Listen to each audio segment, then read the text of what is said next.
Bonjour mes amis. L'Association tunisienne des analystes techniques, reconnue par l'IFTA en tant que Developing Society, a le plaisir de vous présenter aujourd'hui une théorie et son évolution. From Doe to Elliott. En préliminaire, l'analyse technique traite de probabilité, jamais de certitude, disait Martin Pring, dans un sens que l'analyste technique devrait préparer ou étudier des scénarios plus probables les uns que les autres, mais ne devra jamais être certain que statistiquement un scénario pourra être plus réaliste qu'un autre. Garfield Drew disait que le niveau de prix ne présente jamais ce que valent les actions, mais ce que les gens pensent qu'elles valent. C'est-à-dire, c'est le marché qui valorise l'action, peu importe les valorisations fondamentales qu'ont fait des sociétés.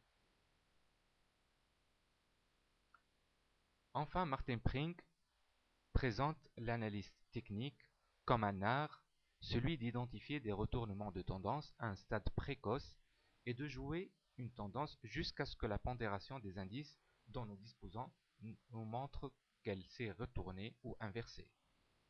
C'est-à-dire qu'on doit étudier les graphiques, les configurations chartistes, puis affiner ça par des indicateurs mathématiques qu'on devra utiliser pour vérifier la réalisation ou vérifier vraiment la force de la tendance qui est sur le graphique. Désolé pour cette intrusion de la balle, on va l'éliminer tout de suite. L'analyste fondamentale. Généralement, lors des évaluations, à l'occasion d'une introduction en bourse, l'analyste fondamental utilise plusieurs méthodes. Soit l'actualisation des cash flows, celle des MEDAV, celle des goodwill, celle des comparables boursiers, et toutes nous donnent des évaluations qui diffèrent ou qui divergent.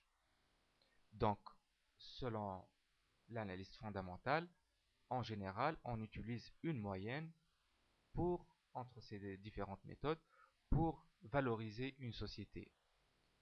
Les prix donc peuvent différer, on ne saura jamais quelle est la valeur réelle d'une entreprise, sauf avec une valorisation. L'an 2000, juste après le crash boursier des valeurs technologiques, ou ce qui est reconnu pour être la bulle Internet, la SEC, la Security Exchange Commission, l'équivalent du CMF tunisien aux États-Unis, a démontré que sur 28 000 analystes financiers, 99% recommandaient soit l'achat, soit de conserver les titres. Et on sait après ce qu'il y a eu sur le marché, c'est une baisse phénoménale de la bourse.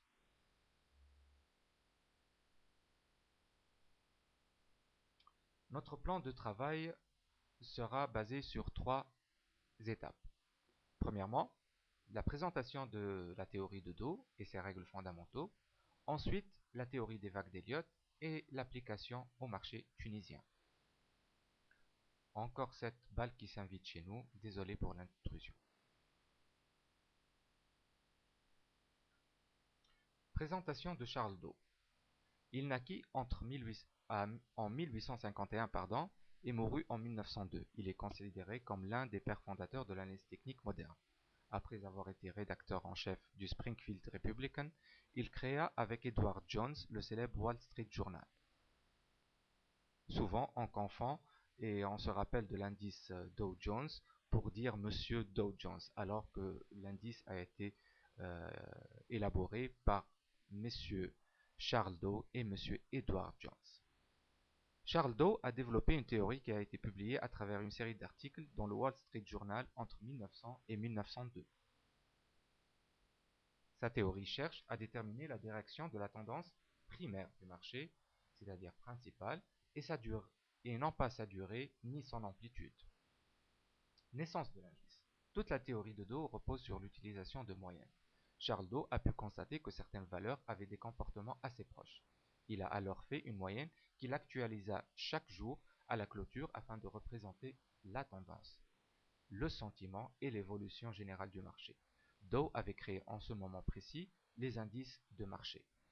Il a conçu le Rail Average, correspondant à la moyenne des cours de 12 sociétés de chemin de fer, ainsi que l'Industrial Average, correspondant à la moyenne des cours de 12 sociétés de secteurs d'activité autres que celui des chemins de fer. J'ouvre une parenthèse ici pour dire que, justement, toute la théorie de base de Dow a été créée dans un marché qui ne contenait qu'une vingtaine de valeurs en tout. Un indice avec 12 sociétés et un autre avec 12 sociétés. Souvent, on reproche à l'analyse technique de ne pas être applicable sur le marché tunisien sous prétexte qu'il est petit, alors que la création de l'indice ou de toute la théorie de Dow était basée ou faite dans un marché très réduit en nombre de valeurs, sachant que la bourse tunisienne contient actuellement plus que 70 valeurs cotées en bourse. Donc, si on a pu appliquer des théories et même en créer certaines sur la base d'une vingtaine, donc on pourra bien l'appliquer sur un marché qui contient plus que le triple. Ces deux moyennes qu'avait créé Dow lui servaient de baromètre pour déterminer la situation générale du marché. Fondement de la théorie de Dow. La théorie de Dow repose sur plusieurs principes de base.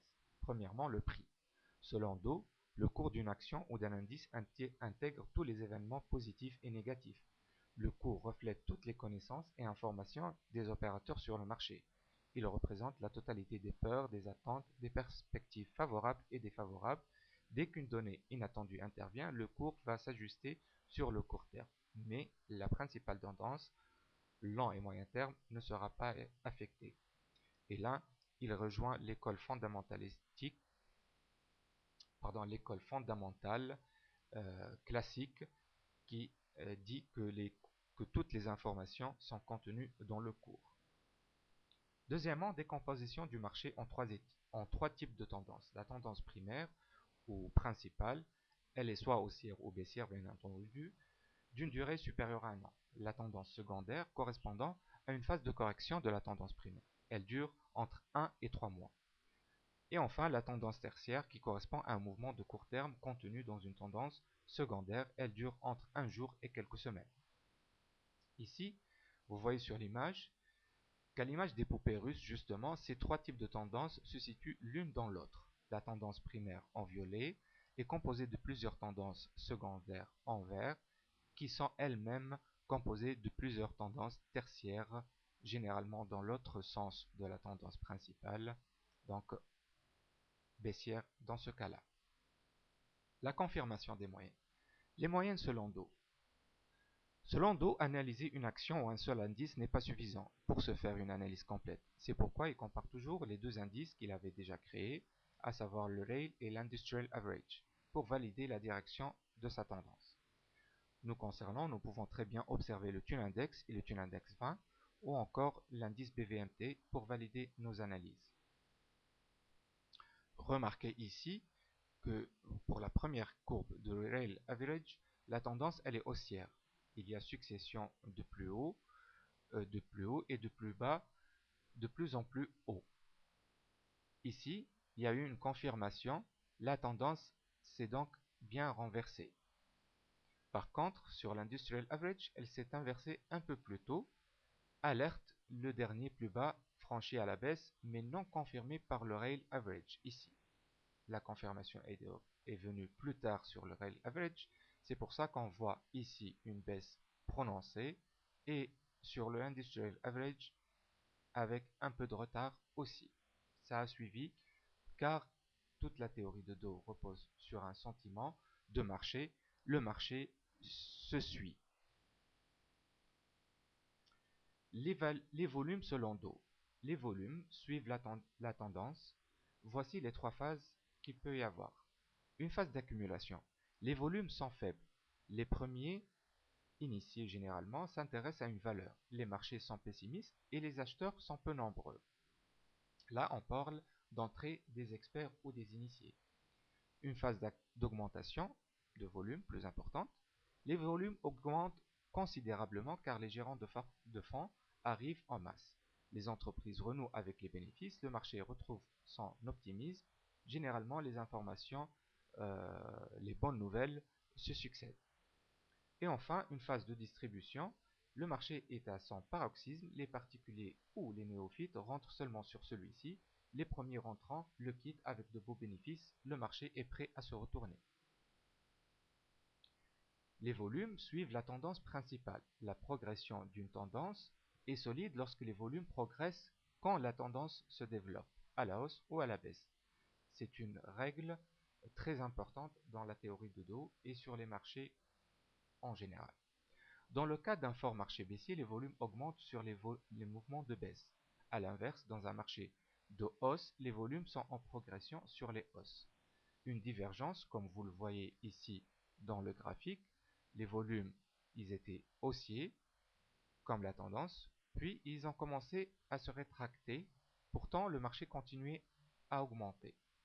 Donc une divergence entre la progression des cours et l'évolution des volumes indique une faiblesse de la tendance en cours et il faut faire attention ici. Généralement, c'est suivi par une correction. Rappel sur les notions de support et résistance. Dans un marché, comme dans un match, cet exemple de basket, on trouve une équipe d'acheteurs et une équipe de vendeurs. Généralement, le vendeur qui est en possession de la balle ou de l'action, ici dans cet exemple, cherche à vendre son action au meilleur prix possible. L'équipe des acheteurs cherche par contre, elle, à subtiliser la balle, à avoir l'action au meilleur prix possible. Entre-temps, l'action évoluerait entre des supports et des résistances à des niveaux différents. Ici, le socle du terrain représente le support et le bras ou la main du joueur, du vendeur, représente une résistance. Tant que le joueur il a la balle, c'est lui qui va imposer en quelque sorte les niveaux de support et des résistances. Support parce que c'est les niveaux sur lesquels il accepte de vendre au plus bas, et les niveaux de résistance, c'est les niveaux sur lesquels il souhaiterait vendre au meilleur prix son action. La règle des plus hauts et des plus bas, selon Dow toujours. Il faut observer les plus hauts et les plus bas afin de déterminer les résistances et les supports. Quand les cours font des plus hauts successifs, la tendance haussière est qualifiée de saine et vice-versa. Dans une tendance de fond haussière par exemple, les plus hauts doivent être toujours plus hauts que le précédent. Ici, dans notre exemple, le deuxième plus haut il est plus bas que le premier plus haut. Si une courbe ne respecte pas cette règle, elle est qualifiée de non saine. Par conséquent, il faut surveiller cette irrégularité. Elle annonce peut-être, donc une probabilité, un retournement. Nous passons maintenant à la présentation d'Elliott. Ralph Nelson Elliott naquit en 1871 et mourut en 1948. Il basa toute son étude sur l'analyse des cotations et graphiques du Dow Jones. Ses travaux ont été influencés par les recherches de Charles Dow et de Leonardo Fibonacci. Selon lui, les marchés évolueraient en cycle. Le point de départ de cette théorie est que l'évolution des marchés se fait par une série de vagues successives, et ce, quelle que soit l'échelle d'observation de ce marché, de la minute au très long terme. Chaque phase d'impulsion, c'est-à-dire de hausse, est suivie d'une phase de correction, c'est-à-dire de baisse. Un ensemble de mouvements alternant phase d'impulsion et phase de correction constituera alors une hausse globale d'un degré supérieur. Ici sur le graphique, on va essayer de schématiser les vagues d'Elliott. La vague 1 est haussière, imprévisible sauf pour les initiés. La vague 2, elle est corrective, en rouge donc, les déçus profitent pour en sortir. La vague 3 est la plus importante en volume et en amplitude. Elle est verte car haussière. La vague 4, elle est corrective sans pour autant retrouver le plus haut de la vague 1. La vague 5, elle est fastidieuse, c'est-à-dire lente, très lente. Le petit porteur entre sur le marché. La deuxième partie des vagues d'Elliott, c'est la vague A, annonce généralement la fin de la dynamique elliotiste. Elle est baissière donc. La vague B, c'est un rallye haussier dans de faibles volumes. Et la vague C, enfin, elle est souvent dévastatrice et peut atteindre même les plus bas de la vague 4. Rappel sur ce que c'est une bougie. Nous faisons appel donc à notre fameuse balle. Voilà le mouvement. L'ouverture se fait dans un niveau inférieur que celui de la clôture. L'évolution se fait au sein de ces niveaux-là, ouverture et clôture. Donc la bougie, elle est verte et elle clôture en haut. Par contre, toujours avec l'exemple de la balle, l'ouverture se fait en haut pour une bougie baissière, rouge généralement, et la clôture se fait en bas de l'ouverture. En fait, dans un schéma simplifié, on regroupe le maximum d'informations au cours d'une unité de temps spécifique, afin de visualiser d'une manière aussi rapide qu'efficace les principales données récoltées. Certaines bougies donnent des signaux éloquents et servent comme indicateurs pour la suite de la tendance.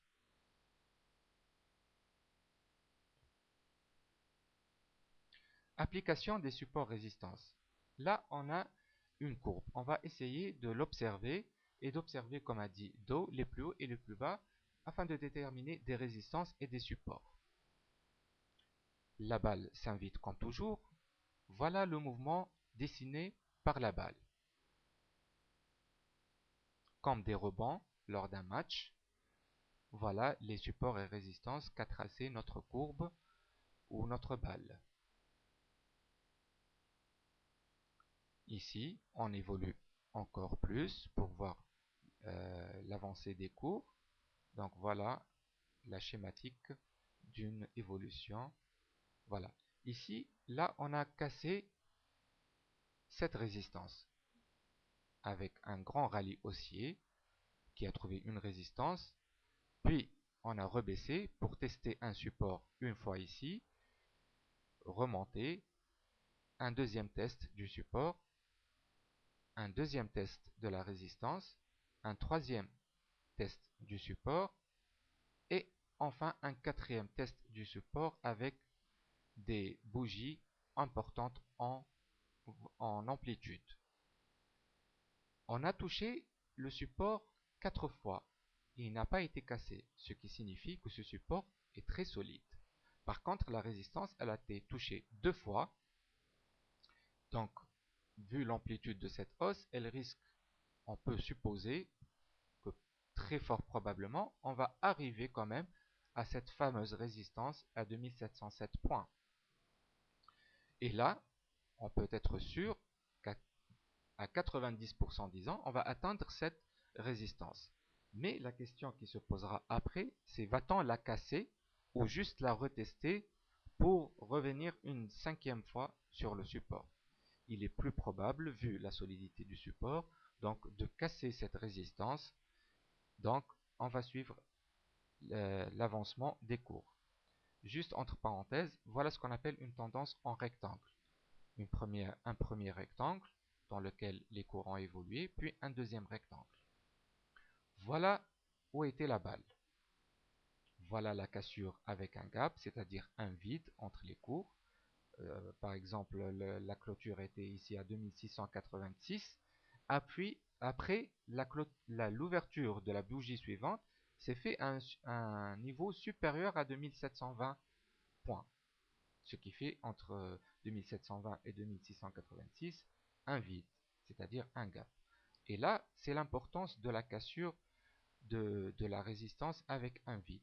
Donc, le mouvement qui a suivi trouve son explication avec cette très importante amplitude de la hausse. Voilà le mouvement tracé par la balle. Voilà. Après, on a trouvé donc un nouveau support, une nouvelle résistance. Le support, il a été testé une deuxième fois et la résistance a été testée une deuxième fois aussi. Donc on a 2 points d'impact sur le support et 2 points d'impact sur la résistance. La grande question, est-ce que on va retrouver une troisième fois le support ou va-t-on casser pour la deuxième fois de suite cette résistance à l'occasion de ce deuxième test? Voilà l'évolution. Donc un petit rappel sur l'évolution en rectangle. Et voilà la réponse. On a juste fait une petite intrusion ici de la résistance, puis on a corrigé un peu, sans pour autant retrouver le niveau de support.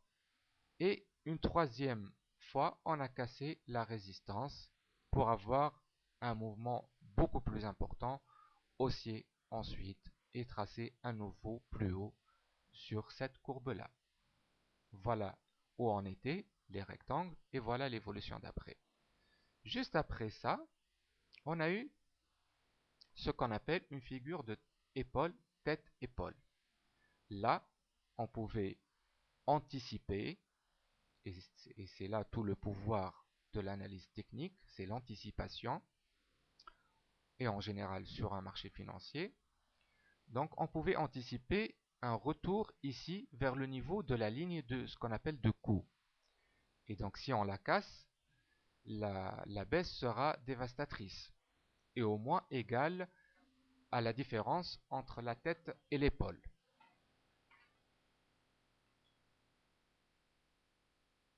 Plutôt, pardon, la différence entre la ligne de cou et la tête, ou le sommet.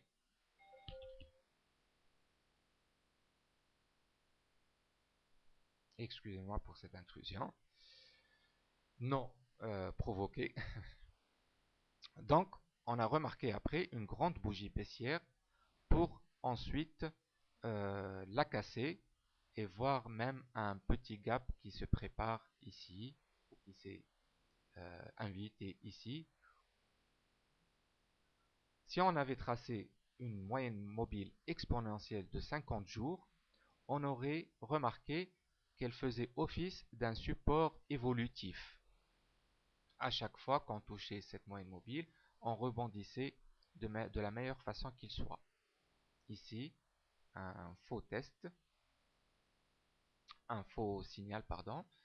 Et ensuite, ici, juste après la figure de tête à épaule, on a cassé la moyenne mobile juste après un gap. Donc, on pouvait prévoir ici une sortie du marché sur lequel on est. Juste un rappel, on disait qu'on allait appliquer ça sur le marché tunisien. Donc ça, c'est l'indice Tunindex, plus exactement. Après, on remarque qu'après avoir évolué au-dessus de la moyenne mobile exponentielle, maintenant on évolue en dessous de cette moyenne mobile. La tendance baissière est bien là. On peut tracer entre ces plus bas et ces plus hauts ce qu'on appelle les retracements de Fibonacci, que utilisait M. Elliott pour déterminer ces vagues. Généralement, donc on met le point 0 sur le plus bas du marché et le niveau 100 sur le plus haut du marché. Donc les niveaux qu'on va avoir de retracement, c'est les niveaux possibles de support calculés indépendamment du graphique, mais qui nous donnent des prévisions sur les possibles supports résistances possibles sur le marché.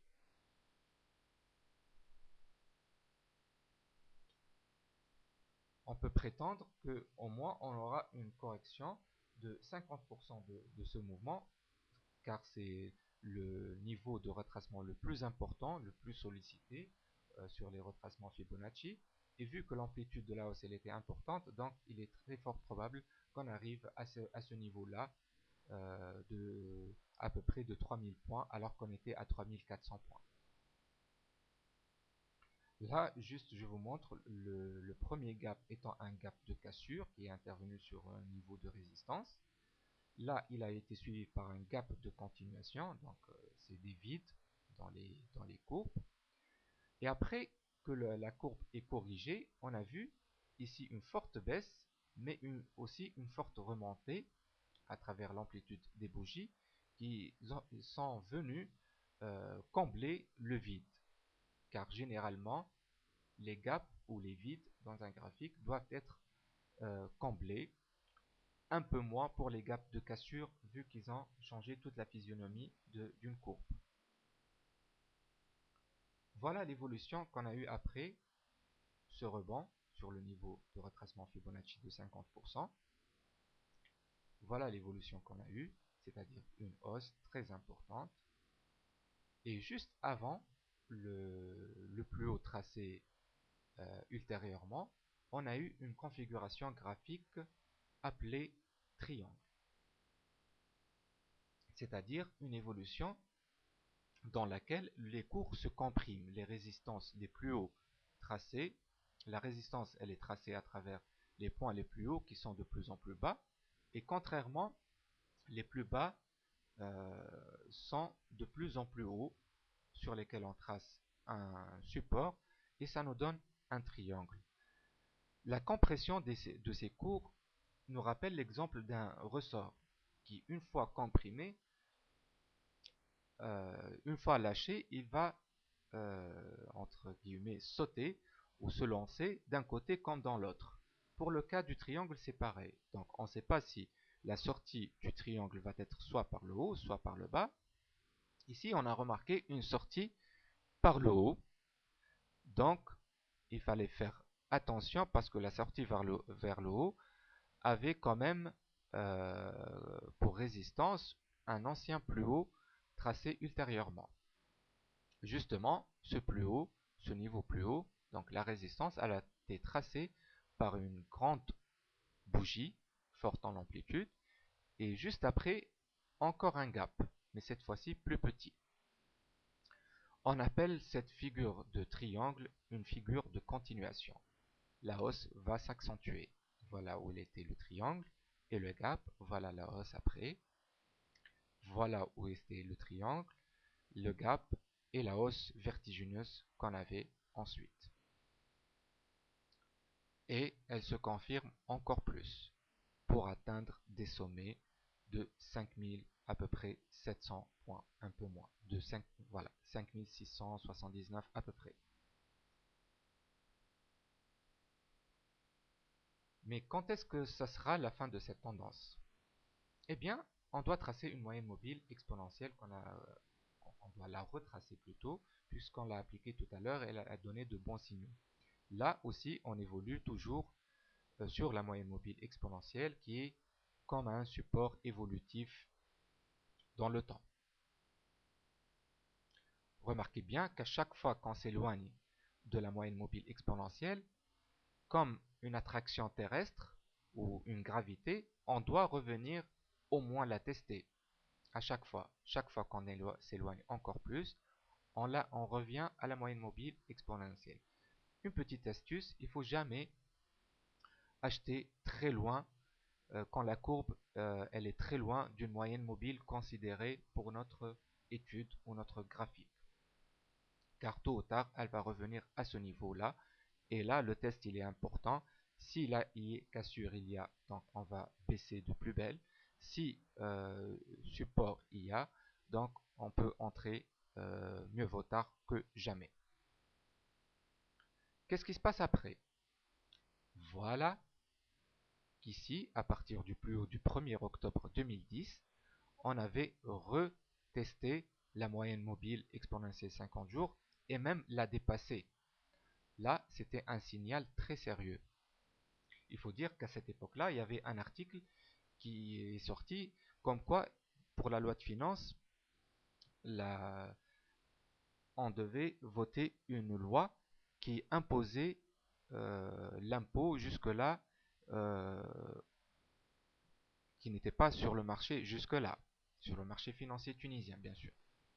Et là, il y avait une peur bleue de l'effet qu'aurait l'impôt sur les bénéfices, surtout que c'était un article, il n'y avait pas trop de détails là-dessus. Le marché, il a repris un peu au-dessus de sa moyenne mobile, mais c'était un test très sérieux. Après, il fallait faire attention, parce qu'il y avait une alerte. Après, on a eu une deuxième cassure vers les 10-15 octobre à peu près. dans cette période-là, on a eu une deuxième alerte, cette fois plus sérieuse, parce qu'on a dépassé on a dépassé la moyenne mobile exponentielle et on s'en est éloigné très fortement. On a fait un throwback ici pour retester la moyenne mobile exponentielle et là, elle fait office d'une résistance. La physionomie du marché s'est inversée. Et là, on est encore dans le mois d'octobre, début novembre. Jusque-là, la révolution tunisienne n'a pas encore commencé car elle a commencé à ses débuts le 17 décembre 2011. On a eu donc 2 alertes avant qu'il y ait une révolution. Là, on retrace les niveaux Fibonacci. Donc, vu l'ampleur de la hausse, on peut dire ou, faire une prévision que les cours devraient retracer toujours le niveau 50% Fibonacci le plus important des supports. Là, vous remarquez bien qu'on est dans les débuts de formation en vague. Là, ça ressemblerait à une première vague, une deuxième corrective, une troisième plus importante en volume et en amplitude. Donc, il pourrait y avoir une quatrième vague baissière. Une petite astuce. Plus la vague la vague 2 pardon, elle est courte, plus la vague 4 devrait être plus importante que la vague 2. Et inversement, plus la vague 2 est importante, plus la vague 4 serait moins importante. Voilà un zoom sur le plus haut du 1er octobre 2010. Rappelez-vous, Martin Pring préconisait qu'on utilise les indicateurs pour confirmer ou pour voir la possibilité ou la probabilité qu'une tendance s'inverse. Ici, vers le 4 octobre ou le 5 octobre plutôt, on a eu un MACD qui a coupé sa ligne de signal, annonçant un renversement de tendance exactement après la troisième bougie baissière. Là, on était autour de 5600 points à peu près. Donc, c'était un premier signal. Ensuite, une grande bougie en amplitude. Le MACD continue de baisser en dessous de sa ligne de signal. L'histogramme du MACD était en territoire positif. Là, il commence à être en territoire négatif. Aussi, les récits, il était en zone de survente pendant plusieurs mois. Pourtant, les premiers jours d'octobre, il est sorti de cette zone de survente des 70%, et là c'était un deuxième signal. Et enfin, le troisième signal d'un indicateur, c'est les stochastiques à l'image du RSI. Ils sont sortis de leur zone de survente qui est les 80%.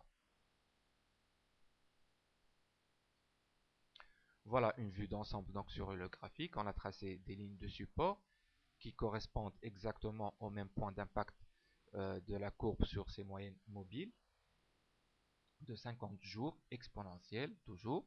Et là, il y a eu une cassure et on remarque très bien le throwback qui a eu lieu sur un support cassé correspondant aussi à un retracement Fibonacci de 88,2%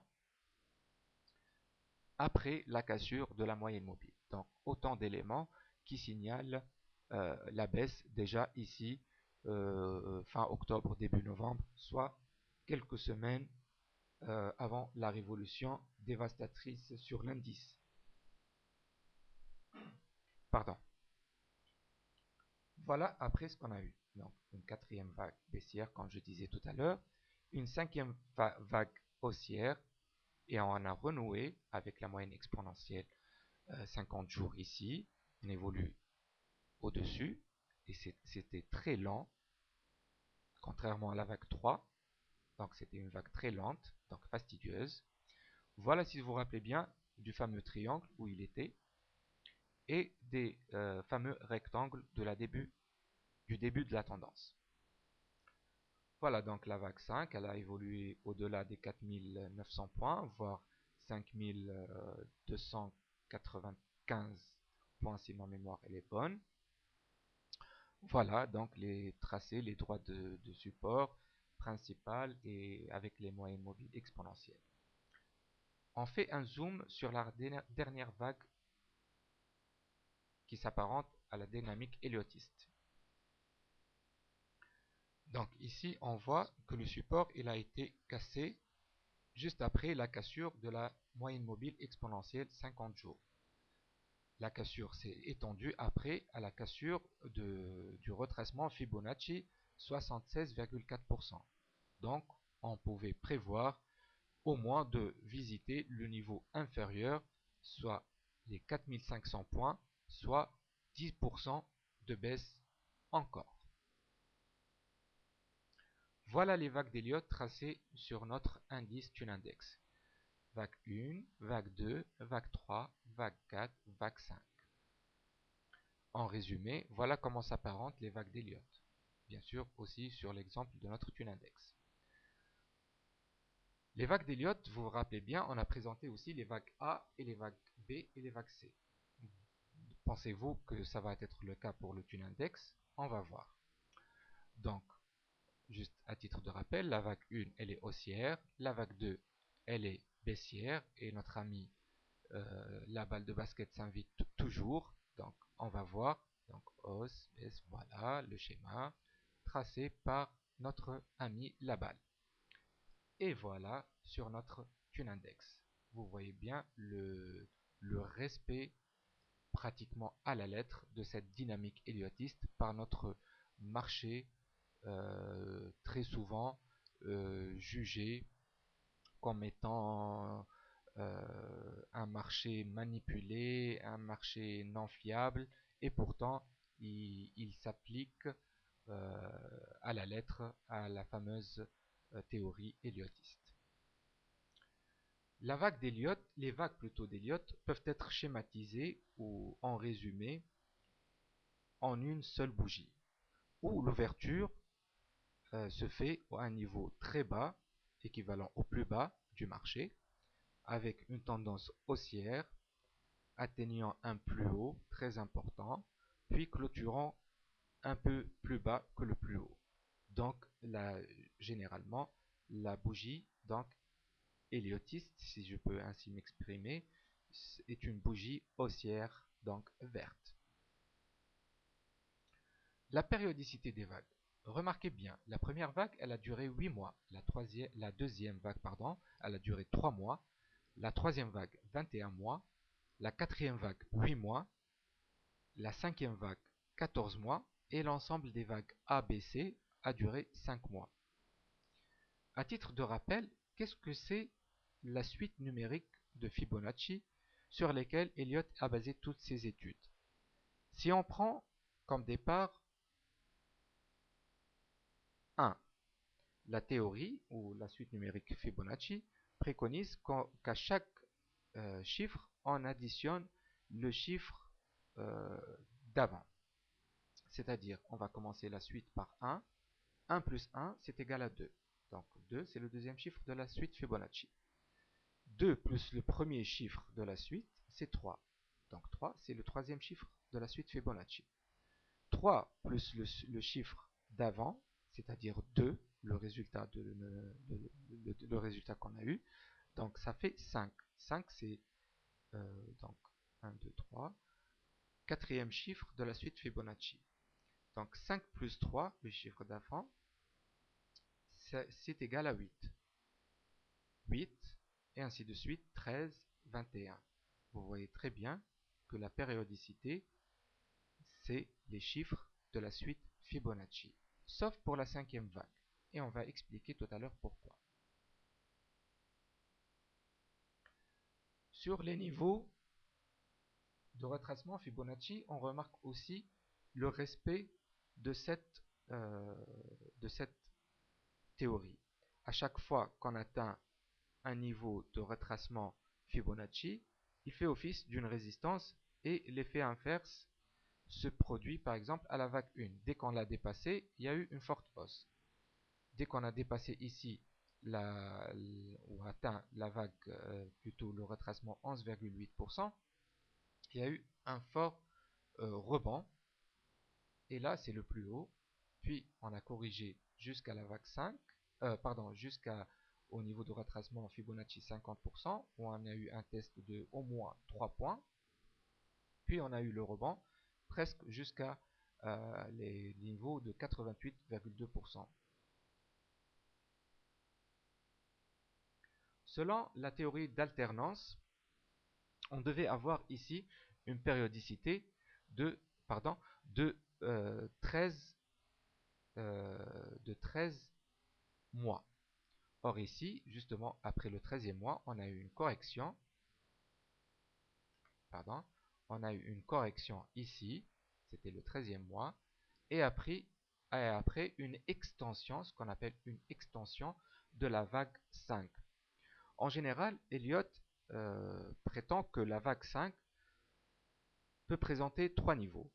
Soit dépasser le niveau de la vague 3 et tracer un nouveau plus haut, soit trouver le niveau de la vague 3 et tracer ainsi un double sommet, soit ce qu'on appelle une vague 5 avortée, c'est-à-dire que le plus haut de la vague 5 serait inférieur à celui de la vague 3. Et ce qui était le cas ici avec une petite extension, c'est pour ça qu'on a eu 14 mois au lieu de 13. Là, si on suivait la tendance depuis son début, on pouvait donc remarquer ou déceler à travers la périodicité des vagues qu'il y avait un fond de la théorie d'Elliott et on pouvait se positionner à n'importe quel moment et suivre la tendance générale, surtout que les moyennes mobiles qu'on avait utilisées donnaient de bons signaux et faisaient office d'un support très important qui a duré quand même quelques années, surtout pour la vague 3 qui a duré quand même, si je me rappelle bien, 2 ans, entre 2009 et 2010.